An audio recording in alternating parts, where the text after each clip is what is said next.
Hello and welcome साथियों, स्वागत है आपका टारगेट फॉर आईक्यू में। मैं हूं सत्येंद्र। देखिएगा, उत्तराखंड एपीओ के लिए मैं कुछ आप लोगों के लिए एक्सपेक्टेड क्वेश्चन हूँ, हालांकि मैंने अपने टेस्ट सीरीज में रखे हैं। यदि आप लोग लास्ट डे आप लोगों के हालांकि मुश्किल से 12-13 दिन बचे हैं, तो आप लोग चाहें तो हमारी टेस्ट सीरीज ज्वाइन कर सकते हैं जीएस और लॉ की, जो दोनों ही मीडियम में अवेलेबल है। ठीक है, हिंदी और इंग्लिश दोनों में। तो चलिए स्टार्ट करते हैं, जिसमें मैंने उत्तराखंड स्पेशल करंट अफेयर ये सारी चीज़ें रखी। पहले क्वेश्चन है, भारतीय मानक समय रेखा जो है वो किस समय पर आधारित है, ये देखिए। तो जो इंडियन स्टैंडर्ड टाइम जोन है, टाइम है, वो है हमारा 82.5 डिग्री पूर्वी देशांतर पर है। और एक चीज याद रखेंगे, ये 5 राज्यों से जाता है, यूपी, एमपी, एमपी के बाद है हमारा छत्तीसगढ़, उड़ीसा और आंध्र प्रदेश है। ठीक है, इलाहाबाद के नैनी से गुजरता है। यदि ऑप्शन में इलाहाबाद नैनी आपको ना दिखाई दे, तो आप मिर्जापुर को पिक कर सकते हैं। सेकंड क्वेश्चन है, भारत का मानक समय जो ग्रीनविच माध्य से कितना आगे है, जो ग्रीनविच रेखा है हमारा, यानी Indian standard time is ahead of GMT, तो वो है 5.5 घंटे आगे। ये आप लोगों को बताना है। ठीक है, आगे है क्वेश्चन, इसमें आपको क्वेश्चन ऑप्शन नंबर डी हो जाएगा। और क्वेश्चन नंबर 3 है, भारत का दक्षिणतम बिंदु यानी साउथर्न जो पॉइंट है, साउथर्न टिप है, वो कहाँ पर है। तो क्वेश्चन नंबर 3 है, ये आपको बताना है, southern most point of India. तो ये आपको पता ही है कि ये है हमारा अंडमान निकोबार में कन्याकुमारी। और अगर हम सबसे नॉर्थ की बात करें तो है इंद्राकोल, सबसे ईस्टर्न पॉइंट की बात करें तो वो है किबुथु अरुणाचल प्रदेश में, और सबसे वेस्टर्न है हमारा गोरमाथा, ये सर्करिक क्षेत्र में आता है, गुजरात। और सर्करिक जो है वो पैरेलल लाइन बनाता है, ये भी आप लोगों को याद रखना है, किससे, पाकिस्तान के बॉर्डर से। और पाकिस्तान और हिंदुस्तान के बॉर्डर को और क्या कहा जाता है, वो कहा जाता है रेड क्लिफ। ठीक है, क्वेश्चन नंबर 4 है, भारतीय उपमहाद्वीप में मूलतः किसका भाग था, तो ये हमें बताना है, यानी इंडियन सब continent was mainly part of which of the following. तो क्वेश्चन नंबर 4 की अगर हम बात करें तो ये है हमारा गोंडवाना लैंड का, ये हमें बताना है। ठीक है, नेक्स्ट है, अंडमान निकोबार द्वीप समूह एक दूसरे से किसके द्वारा अलग होते हैं। तो क्वेश्चन नंबर 5 आप हमें बताना है, Andaman Nicobar island are separated by which of the following. तो इसमें अगर हम बात करें तो क्वेश्चन इसमें सीधी सीधी बात है, 10 डिग्री चैनल जो है दक्षिणी अंडमान को निकोबार से अलग करता है। और अंडमान निकोबार देखिएगा, जब भारत का हम नक्शा बनाते हैं तो यहाँ पर अंडमान निकोबार की पोजीशन है, और ये है म्यांमार, इनके बीच में आता है कोको स्ट्रेट। तो ये भी आप लोग याद रखेंगे, यानी भारत के अंडमान निकोबार में के बीच में इन और म्यांमार के बीच में कोको स्ट्रेट आता है, ये भी आप लोग याद रखेंगे। और भारत और श्रीलंका के बीच में पाक स्ट्रेट है। और इसके एक चीज और बता दूं, अंडमान निकोबार के बारे में आप लोगों को बता दूं, अंडमान निकोबार में जो ट्राइब्स हैं वो ओंगे, जारवा और सैम्पेन है, ये याद रखेंगे। और यहाँ पर जो सबसे ऊंची हाईएस्ट पीक है उसका नाम है सैंडल पीक। और एक यहाँ पर दो ज्वालामुखी हैं, वेल्केनो है, एक है बैरन जो एक्टिव है, और एक है नारकोंडम जो अभी सुसुप्त ज्वालामुखी है, यानी इनएक्टिव है, ये आप लोगों को याद रखना है। आगे है, इस तरह से मैं सॉल्यूशन भी आप लोगों को ये टेस्ट सीरीज के माध्यम से आंसर की आपको प्रोवाइड कराएंगे। उम्मीद है कि क्वेश्चंस आप लोगों का क्लियर होता जा रहा होगा। अब है, भारत का पूर्वी समुद्री तट किस नाम से जाना जाता है। क्वेश्चन नंबर 6 है, eastern coastal region of India is known as. तो क्वेश्चन नंबर 6 की अगर हम बात करें तो ऑप्शन है कोरोमंडल, मारावाल, कोकण, और ये है दीघा तट। ठीक है, तो क्वेश्चन नंबर 6 में अगर हम बात करें तो इसका जो सही आंसर होगा वो होगा हमारा कोरोमंडल। ठीक है, ये आप लोगों को याद रखना। अब इनकी पोजीशन में बता देता हूँ, जैसे देखिएगा भारत है नीचे, तो ये वाला जो पार्ट है ये कोंकण का है, ये मालाबार का है, ये कोंकण तट है जिसकी बात की गई है। ठीक है, ये आप लोगों को याद रखना है। और एक पार्ट आता है ये वाला जो उड़ीसा और वेस्ट बंगाल का, इसको बोलते हैं उत्तरी सरकार। ठीक है, नेक्स्ट क्वेश्चन है आपका, क्वेश्चन नंबर है 7। अब ये है, पूर्वी और पश्चिमी घाट का मिलन स्थल जो है वो क्या है, यानी क्वेश्चन नंबर 7 क्या कह रहा है, eastern and western Ghats meets eight, कहाँ पर मिलते हैं। तो ये 7 बहुत इजी है, ये आप लोगों को मैं पढ़ा भी चुका हूँ कोर्स में, नीलगिरी पहाड़ियाँ।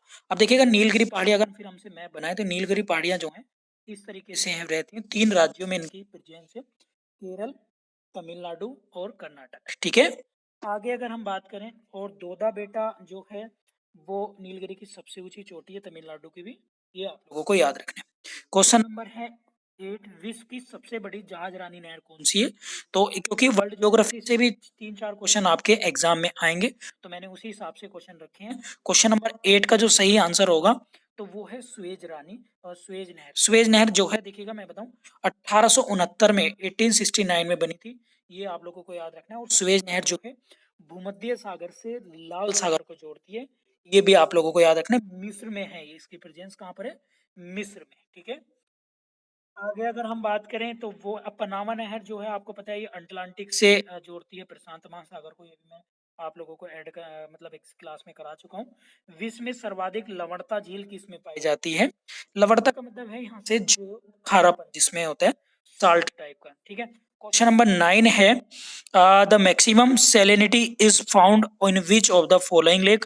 तो क्वेश्चन नंबर 9 है, आप लोगों को बताना है, 9 का आंसर होगा ए, वो है वान लेक, ये आपको बताना है। नेक्स्ट है क्वेश्चन नंबर 10, संसार में तांबे का अग्रणी उत्पादक देश कौन सा है। तो अगर हम बात करें तो वो है आपका तांबा, यानी जो कॉपर है, कॉपर में है पहले नंबर पर, वो है यूएसए, ठीक है। शार्क में कुल कितने सदस्य हैं, शार्क, तो शार्क की अगर हम बात करें तो शार्क में जो मेंबर हैं टोटल, तो वो हैं हमारे कितने, 8 मेंबर हैं। और शार्क का जो हेडक्वार्टर है वो है नेपाल की राजधानी काठमांडू में, ठीक है। भारत में क्रम से राज्य और केंद्र शासित प्रदेशों की संख्या कितनी है, वो दीजिए 27, और सॉरी इसमें आपको बताना है कौन कौन से बताइएगा। तो इसका सही आंसर हो जाएगा ऑप्शन नंबर सी, 28 और 8 केंद्र शासित प्रदेश हैं। 31 अक्टूबर 2019 से जम्मू कश्मीर लद्दाख बने। और अभी जो पोर्ट सॉरी दादर नगर हवेली और दमन दीव को भी अलग करके मतलब इन चारों सिटी को भी कंबाइन करके एक यूनिट बना, इसमें कुल 5 सदस्य हैं। जिस तरह से पेपर आता है मैंने इसी तरीके से रखा है। भिलाई जो लौह इस्पात केंद्र है, जो आपका स्टील इंडस्ट्री है भिलाई, तो वो किस राज्य में है, ये भी ज्योग्राफी का है। अगर हम इसकी बात करें भिलाई की, तो भिलाई जो है आपका किस राज्य में, कमेंट बॉक्स में मुझे बताइएगा। तो भिलाई है आपका सी, छत्तीसगढ़ में, ठीक है। दुर्गापुर पश्चिम बंगाल में है, राउरकेला उड़ीसा में, ये आप लोग याद रखेंगे। नेक्स्ट है उत्तराखंड के लोक कला संस्थान की स्थापना कहाँ हुई थी। तो यहाँ से देखिएगा मैंने उत्तराखंड स्पेशल के क्वेश्चन डाल दिए हैं आप लोगों के लिए। तो उत्तराखंड की अगर हम बात करें तो वो हुई थी अल्मोड़ा से, ठीक है। अल्मोड़ा डिस्ट्रिक्ट के बारे में बता दूं, एक तो ये लोकसभा के लिए रिजर्व सीट है एससी के लिए। दूसरा, अल्मोड़ा उत्तराखंड का सबसे हाईएस्ट सेक्स रेशियो वाला जिला है, ये भी आप लोग याद रखें, ठीक है। इसके बाद है उत्तराखंड में सर्वाधिक विधानसभा सीटें किस जिले में है। तो क्वेश्चन नंबर 16 का वो है हरिद्वार में।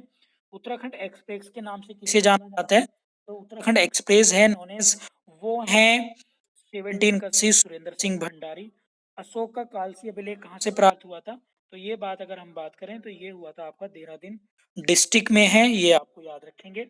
और महात्मा गांधी ने उत्तराखंड के किस तीर्थ स्थल पर भारत का स्वर्गलैंड की उपाधि दी थी, किस तीर्थ स्थल को, तो 19 का है बी, वो दी थी कौसानी को। पेशावर कांड कब हुआ था, 20 का है ए, 1930 में। निम्नलिखित में क्षेत्रफल की दृष्टि से उत्तराखंड का सबसे बड़ा अभ्यारण्य कौन सा है, 21 का है डी, वो है केदारनाथ पशु विहार। देखिएगा बहुत इंपॉर्टेंट है, एक एक क्वेश्चन याद रखेंगे। बद्रीनाथ मंदिर के निर्माण के लिए किस कत्यूरी शासक ने भूमि दान दी थी, 22 का है ए, वो है ललित सूरदेव ने।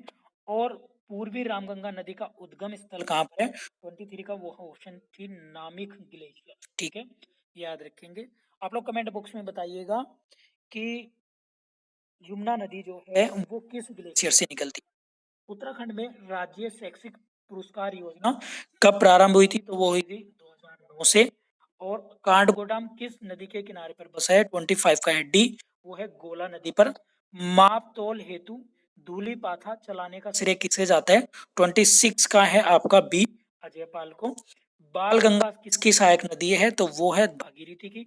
भारत के किस राष्ट्रपति की स्वीकृति के पश्चात उत्तरांचल यानी उत्तराखंड राज्य अस्तित्व में आया, तो ये आपको पता ही होगा, 28 का सी, के आर नारायण। उत्तराखंड राज्य विज्ञान एवं प्रौद्योगिकी, अब देखिएगा मैं इंग्लिश में बता दे रहा हूँ। Uttarakhand format state council of science and technology in which year, ये 29 का हमें बताना है, वो है बी, 2005 में।